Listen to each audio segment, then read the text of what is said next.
আমি আমার বাংলাদেশকে অনেক ভালোবাসি। আমি আমার সোনার বাংলাদেশকে অনেক ভালোবাসি। এই যে ভাই দেখেন, আমার বাংলাদেশের পতাকা আমি প্রবাসে থেকেও আমি বহন করতেছি। আমার কাছে দুইটা আমার বাংলাদেশের পতাকা, কারণ আমি আমার বাংলাদেশকে ভালোবাসি। এই যে একের পর এক মায়ের বুক খালি হইতেছে, কেমনে বুঝবেন?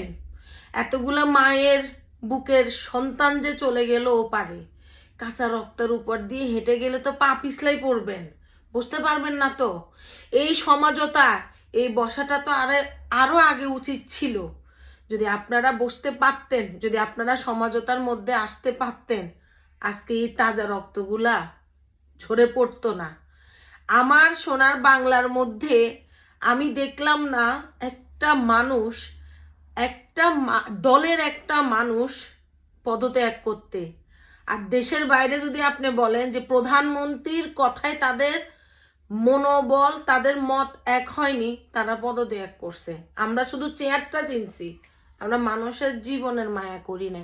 আমি খুব সাধারণ। আজকে আমার এই কথাগুলো আমার ফেসবুকে আমার সাথে অনেক দলীয় লোক আছে, যাদের ভালো না লাগবে আপনারা নির্দ্বিধায় আমাকে আনফ্রেন্ড করে দেন, কখনো আমি আপনাদের সাথে যোগাযোগ করব না।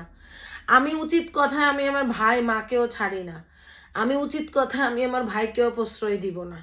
আমার কাছে দেশ আগে, আমার কাছে উচিত বিচার আগে। কি পাচ্ছে?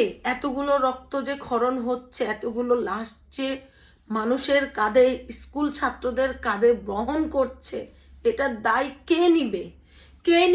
এটার দায়? 10 মাস 10 দিন যে মা পেটের মধ্যে রেখে একটা সন্তানকে দুনিয়ার মুখ দেখিয়েছে, আজকে সেই বাবা, সেই মায়ের হাতের উপরে ওই সন্তানের লাশ, এটার দায় কে নিবে? কেউ নিবে না। 2 দিন পরে সব কিছু ঠান্ডা হয়ে যাবে, কিন্তু এই সন্তান হারার দায় কে নিবে? কেউ নিবে না।